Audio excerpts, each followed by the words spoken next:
YouTube. Today is a bit of a different video. Let me shut this window actually. So I don't normally do car reviews. This isn't really a review. So for those that don't know, I use daily in the E46 until I decided to turn it into a track car. So I bought a sensible diesel to commute. So I'm doing like about 55 miles a day to work and back. So I bought a Mazda 3 1.6 diesel. It was a bit of a spare of the moment thing. I went there to buy something else, didn't like it, and ended up buying this.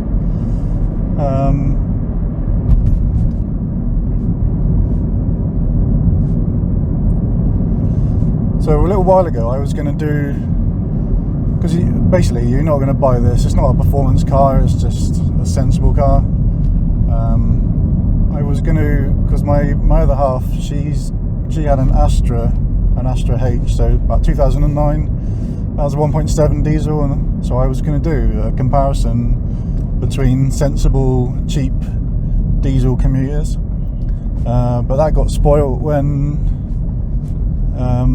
some idiot decided to go right up crash into the rear end of the Astra when it was stationary, so I didn't really bother. So I'm doing it now because I'm picking up a new car tomorrow and trading this in. So rather than, there's no point doing like a proper car review where we're looking at power and performance and handling. I thought I'd just do like a sort of the things I like and dislike about this car as just for what it is, really. It's just a cheap commuting car.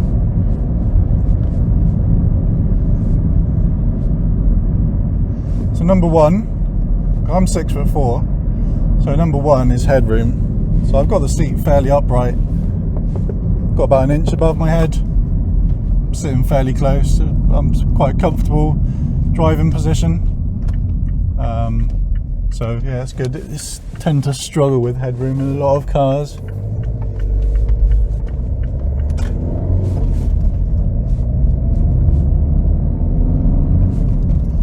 So number two, although it's not a particularly fast car, it handles pretty well. It grips if you throw it round the roundabout. The front end tucks in nicely. It's obviously no like hot hatch beater or anything, but for what it is, it handles pretty well. A decent set of tyres on it. Quite impressed.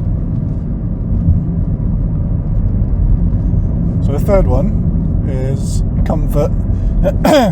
So like I was saying, I do 55 miles a day in this car and do a lot of long journeys outside of work. So it's really comfortable. You know, it is what it is. It's just, yeah, you don't feel tired when you do a couple of 100 miles in it.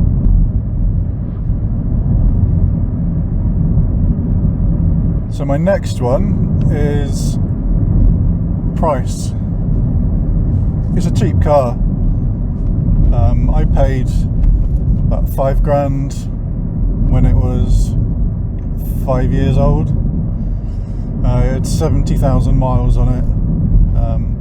And yeah, so it's a cheap car. It's just cheap parts. Well, apart from if your particle filter goes.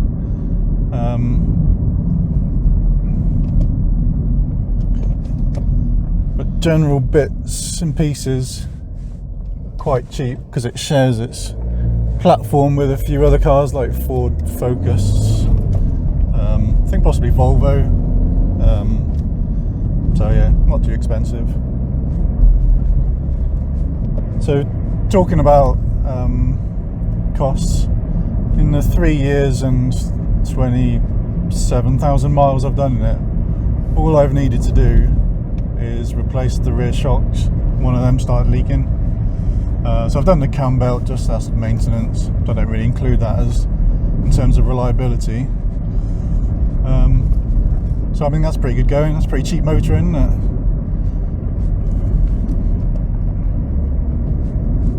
So my next one is if you're doing a lot of miles in it, standard stereo is pretty shit. So I've put a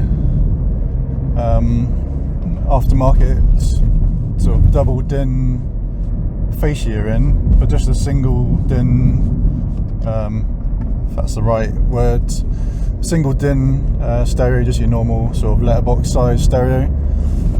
So then it's easy to wire. There's a nice little hole for getting through to the battery to stick a power cable to run that under the trims. I think I've got a video on wiring in the sub, so that should be somewhere. I'll try and put a link to it if I remember. So if you get a half decent stereo, and then you can put the high pass filter, take away all the bass from your standard speakers to let the sub do all the bass, and it goes loud enough. It's good enough sound quality. You've got a decent bit of bass. So yeah, it's pretty cheap just to get like a half decent sound system going in there, and quite easy to do. So the next one, I think the last one this is in regards to its looks. I think it's a nice looking car. This is one of the lower spec ones, so the wheels are too small for it. So if you get one, I'll try and insert a picture now of one with better wheels on it. And they look pretty smart from the front, really nice, I reckon.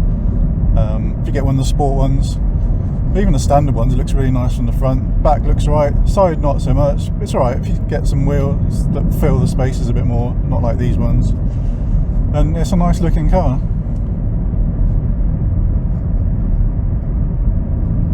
So on to the things I don't like about it.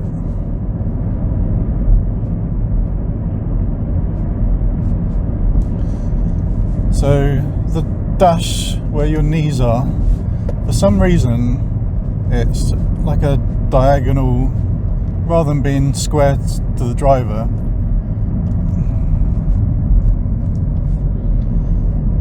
It's kind of an angle like that, so your left knee can be basically touching the dash,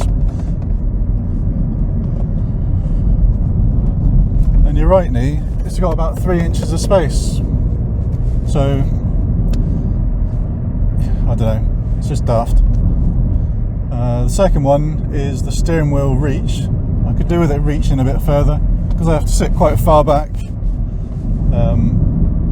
So it's not too bad, but I think they say the optimum, you can rest your wrist on it. I have to kind of lean my shoulder forward to be able to do that. But it's not that bad, I'm just being a bit picky here.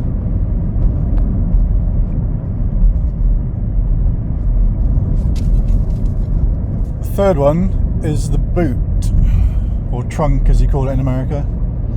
So the boot, as you open it, it seems to come away quite far, sort of, I don't know, I can't really explain it. As you open the boot, it's like if you like reversed up to a wall and then you open the boot,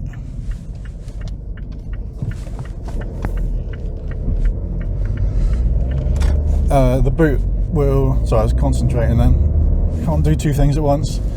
So if you park too close to the wall behind you and try and open the boot, because it swings out as it opens, it'll hit the wall.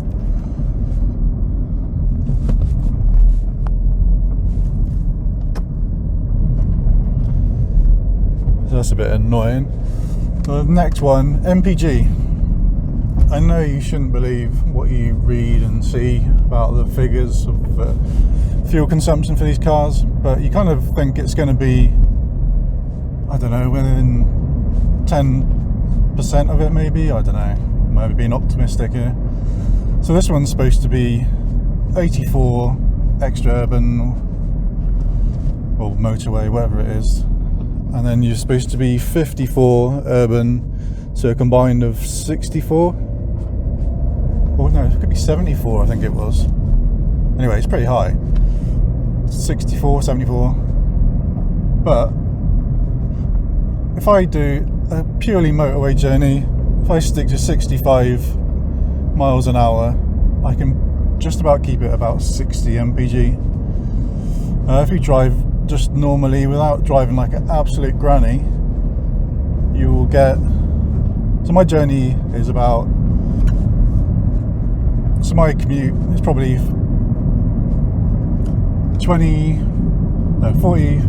45 miles of motorway and about 10 on dual carriageway. And if I drive like an absolute granny, I can get about 55 to the gallon. If I just drive normally, I tend to get about 48, which is so much lower than you expect. For, you know, to be honest, if I'd known that before, I would have just bought a petrol one, because it's hardly any different to what a petrol one will be.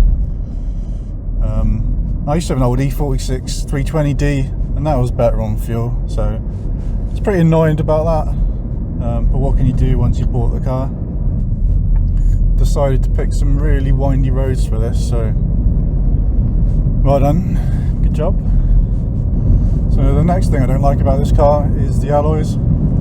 It's only, well, now it's 8 years old. It was, I think it was 4 or 5 when I bought it, and the alloys were flaking already. You don't expect that. I've had older cars with the alloys in far better condition, so I don't know what they do, whether it was mistreated before. I can't imagine. I think it's just the way they spray their wheels and the paint they use. So yeah, it's really disappointing. Could just be a one-off of my wheels, but I don't know. Who knows?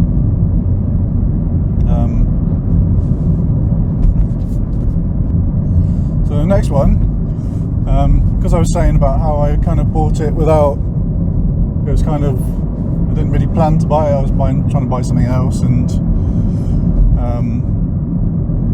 I didn't end up wanting it, and I just bought this. I kind of expected, and this is my fault for not researching beforehand, is that I was expecting it to have a Mazda engine. This has got a Peugeot engine like the Fords, the 1.6 diesel Fords as well.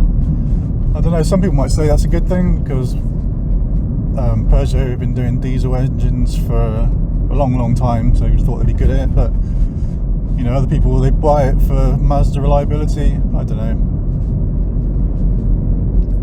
I'm not really sure which is best, but I was a bit annoyed about that. And I was told, I know you shouldn't listen to the dealer, but I was told it was chain driven as well, and I found out it was cam belt. So, and that's got to be done, I think 125,000 miles, don't quote me on that.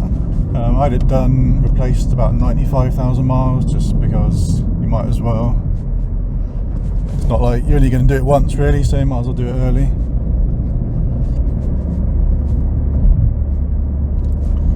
So my next little moan is about the handbrake. The handbrake is over by the passenger side, so it's alright when you get used to it, but you drive another car and then you're reaching down, there's no handbrake there because it's over that way. So there we are. Not sure if I can include this one because it's a cheap car, so don't necessarily listen to this one. The quality inside is pretty rubbish. There's a lot of cheap plastics. There's a lot of road noise.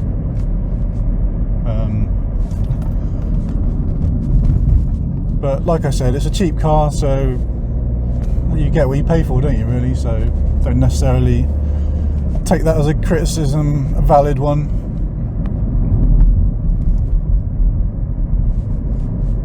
And then this last one, which I probably shouldn't include again, it's regarding DPF filters.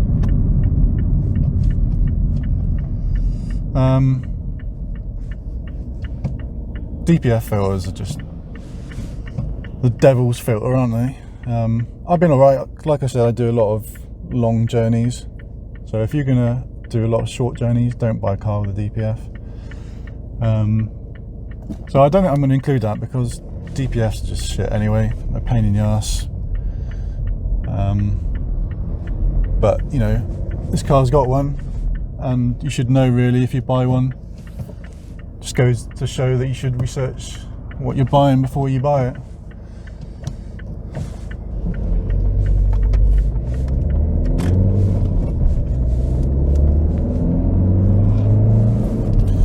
Feel the power. I expect the performance is probably somewhere between 10 and 12 seconds, 0 to 60. It's right, it's absolutely gutless as you'd expect outside of the turbo, before the turbo kicks in.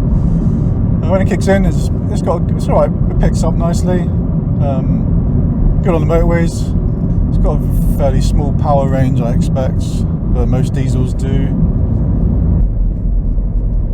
Oh, and there's one other thing which I almost forgot, is when you're trying to go into first gear, normally you push over to the side as far as it goes and then push up. But if you do that with this, it's almost like it's hitting between reverse and first. It gets stuck on it. So you've almost just got to, when you're going from, you've almost just got to push up without going to the left.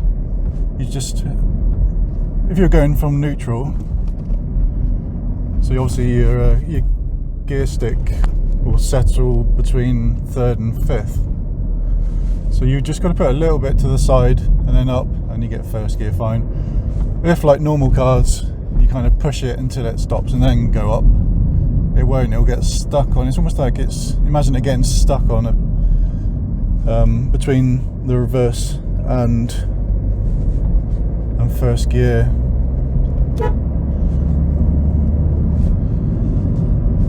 So that can be a bit annoying to start with if you're stuck in, if you're trying to do something quickly and you just can't get it in gear. I find if I drive my girlfriend's car after, if I try and go from second to first, it always goes into third.